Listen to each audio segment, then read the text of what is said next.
Hello students, welcome in Shailendra academy. और आज हम बात करेंगे heat conduction through hollow cylinder. समय के साथ साथ आपकी एचएमटी की प्लेलिस्ट बढ़ती जा रही है, इसलिए आप बराबर से पढ़ाई करते रहें और बहुत ही कह सकते हैं स्टेप बाय स्टेप आपको एक एक डेरिवेशन समझाया जा रहा है। तो उसी में आज हम बात करेंगे heat conduction through hollow cylinder.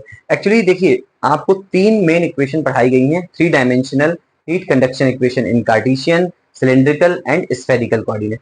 उन्हीं का रेफरेंस लेकर के हम आगे के जो हमारे डेरिवेशंस हैं या एक्सप्रेशंस हैं या हमें जो भी टॉपिक पढ़ने हैं उनको लेकर के कर रहे हैं। तो जैसे अभी हमने प्लेन बॉल का किया था, तो हमने हीट कंडक्शन इक्वेशन जो कार्टेशियन कोऑर्डिनेट की थी उसको ली थी। इसी तरह ये जो आगे आने वाला सिलेंडर है या फिर स्फीयर है, दोनों को ही हम उन कार्टेशियन कोऑर्डिनेट, उन स्फेरिकल और सिलेंड्रिकल कोऑर्डिनेट की जो थ्री डायमेंशनल इक्वेशन है उनको कंसीडर करके कर सकते हैं। लेकिन वो एक बहुत ही लंबा एक्सप्रेशन भी होगा और बहुत लंबा प्रोसीजर भी होगा।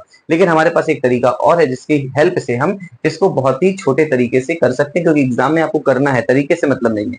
अब उसको करने के लिए ये एक सिलेंड्रिकल बॉडी हमने हॉलो सिलेंडर कंसीडर किया, जिसकी इनसाइड रेडियस r1 है, आउटसाइड रेडियस r2 है, और एक r रेडियस पे हमने एक dr थिकनेस का एलिमेंट कंसीडर किया।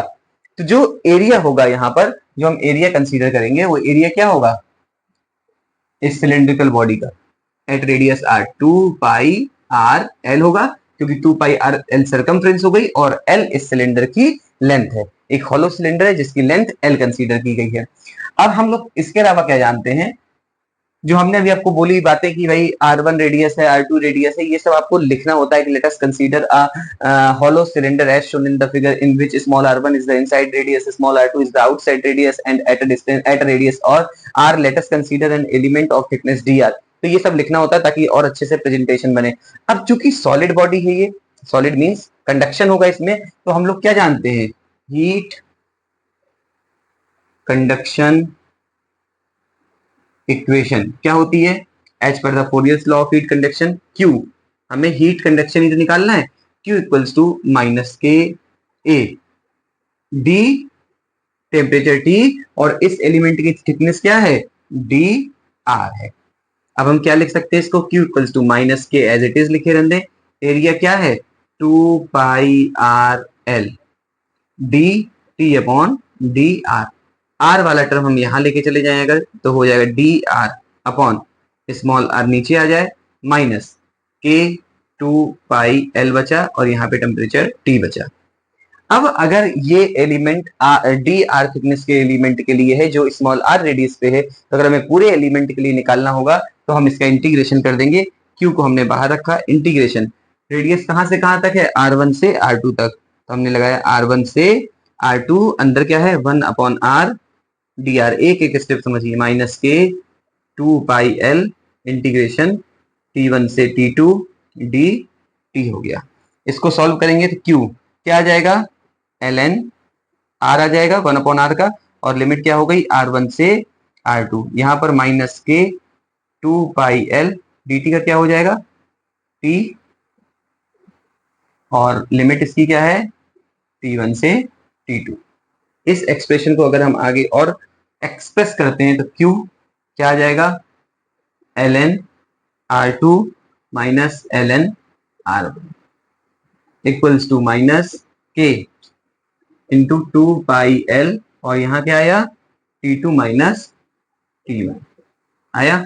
इसको हम क्या लिख सकते हैं, Q ln R2 upon R1 लिख सकते हैं, कोई दिक्कत ही नहीं है, बराबर। इस माइनस साइन को अगर हटाना है तो हम लिखते हैं 2πkl, और T2 माइनस T1 की जगह लिख सकते हैं T1 माइनस T2।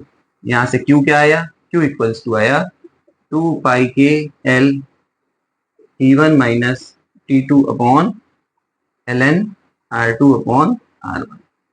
या इसी को हम अगर और सिंप्लीफाई फॉर्म में, जैसे इलेक्ट्रिकल सर्किट से एनालॉगी करनी है हमें, तो यहाँ क्या आ जाएगा ln R2 upon R1 upon 2πkl। ये हुआ heat conduction through hollow cylinder, जो कि बहुत ही आसानी से हो गया। और Q इक्वल्स टू क्या लिख सकते हैं, T1 minus T2 upon RTH for cylinder हम लिख सकते हैं, क्योंकि RTH तो किसी का भी हो सकता है। अब ये हो गया। अब इसी का अगर हमें सर्किट बनाना है तो हम ऐसे करके यहाँ पे सर्किट बना करके यहाँ टेम्परेचर क्या दिखाएंगे, यहाँ टेम्परेचर क्या है T1 है, यहाँ टेम्परेचर क्या है T2 है, हीट फ्लो हो रहा है रेडियली यहाँ पे Q। जो ये सर्किट डायग्राम बना वो RTH क्या है ln R2 upon R1 upon 2πkL।